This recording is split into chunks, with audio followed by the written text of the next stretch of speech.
night of dancing and crying, Diana has returned to the comfort of her hotel room. She holds in her hand the small slip of paper given to her by the strange, handsome gentleman known only as Buckshot. Ignoring the temptation to call the stranger's phone number, Diana stares in earnest at the heist plan scrawled on its back. A plan to steal a vase said to contain a clue to the lost treasure of the Tegula.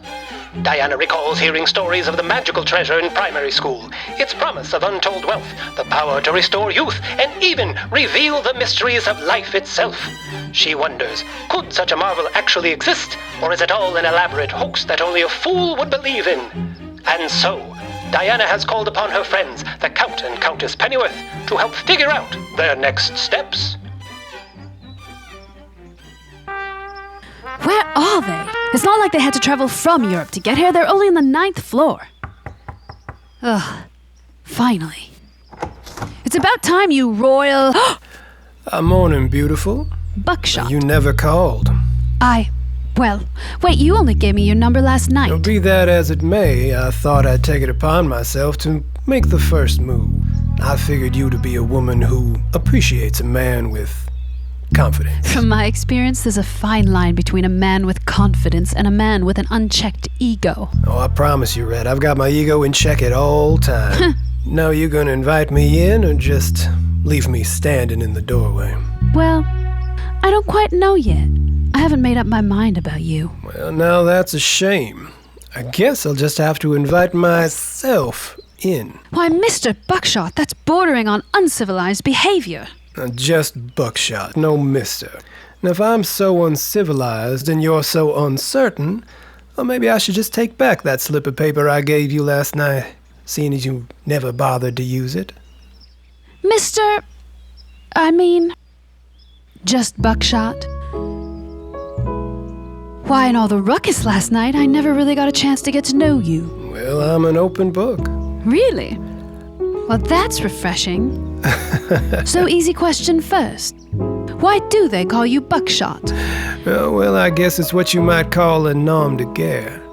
I picked it up through... work. And by work, that would be?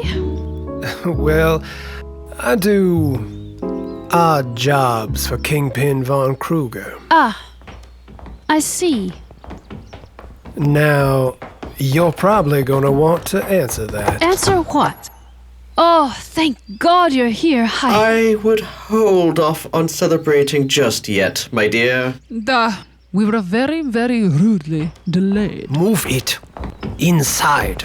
Now. There's no need to be shovey. Jab me one more time in the back with that gun and see what happens. Ouch!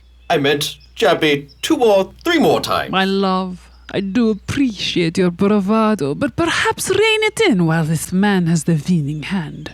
Yes, my love. Well, shit. Kingpin von Kruger. I guess I can't say I'm surprised. Diana Joan.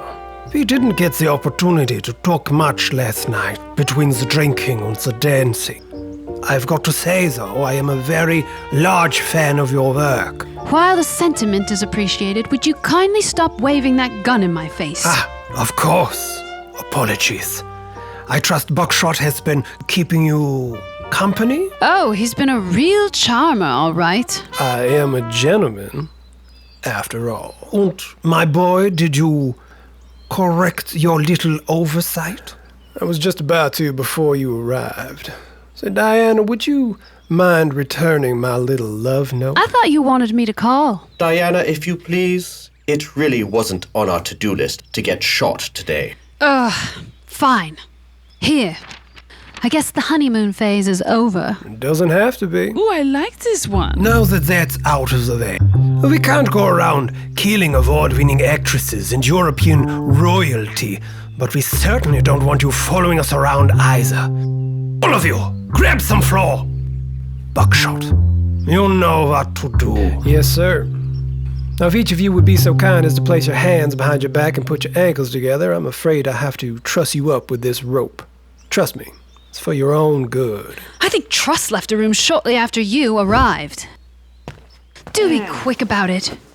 Apologies for the inconvenience. All of you, have a pleasant day.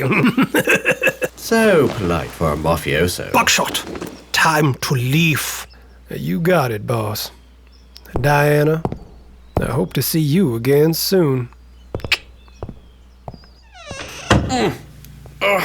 Damn! Those scoundrels! Why didn't we get here sooner? We could have already been on our way to the museum. Because somebody needed to have his free continental breakfast. Well, somebody took that opportunity to slip all of the silverware into her purse. Excuse me, royals. Focus. Buckshot and the Kingpin are one step closer to getting that vase. You know, the vase that's hiding the clue to the Tegular treasure? And we're stuck here trussed up like a Christmas goose. We do need that treasure. Did you Memorize what the vase looked like? Please, Ferdinand. If I can memorize and recite a 6-page monologue, I can surely memorize some hastily scrawled doodle for a half-cocked robbery. Give me some credit. I did win an Oscar after all. You're a gem, Diana. What would you say to us taking the liberty of doing a little pre-robbery?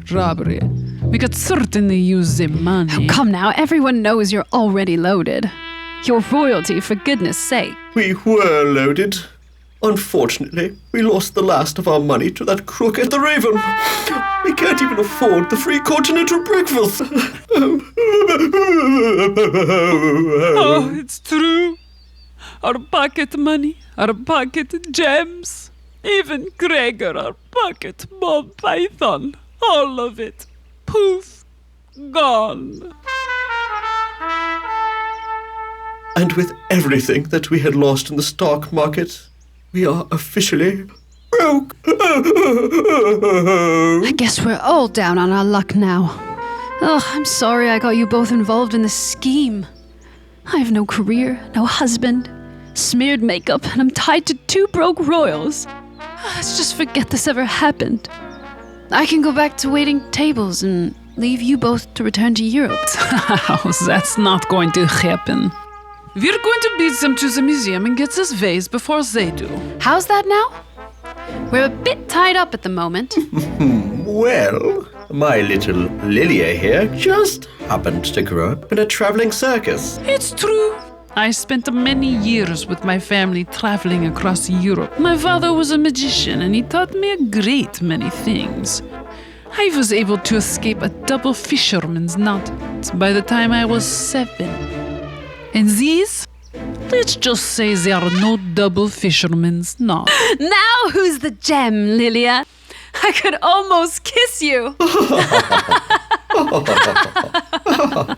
Does this mean we can count on you in our little caper? If the legend of the Tegular is even half true, we could all be rich beyond our wildest dreams. You know what? Yes. I'm in. An unexpected turn of events marks the beginning of a new chapter in our heroine's life as she and the Count and Countess Pennyworth become criminal masterminds. Will our trio of newly formed ne'er-do-wells pull off the heist in time? Or will they run afoul of Kingpin and his nefarious crew? Just what is this mysterious Tegular treasure? And who in their right mind bets a ball python at a poker game? All this and more will be revealed soon. Stay tuned! Today's episode is sponsored by Benny Balistreri's Belly Blasting Belt for men. Gents, have you put on a few extra pounds? Have your love handles turned into hate knobs? Is your muffin top muffining more than you'd like? Just 3 to 10 hours a day with the gentle electric vibrations provided by the Belly Blasting Belt will melt away your unflattering fattering and give you the sleek, athletic build of your youth. Their slogan says it all. If you smell smoke, that means it's working. Side effects may include becoming too handsome, standing taller, an overabundance of confidence, being mistaken for a model or actor, always being slightly on fire, smoking, the bad kind, and spontaneous human combustion. That's Benny Balistreri's Belly Blasting Belt for men. Pick yours up at your local hardware store today.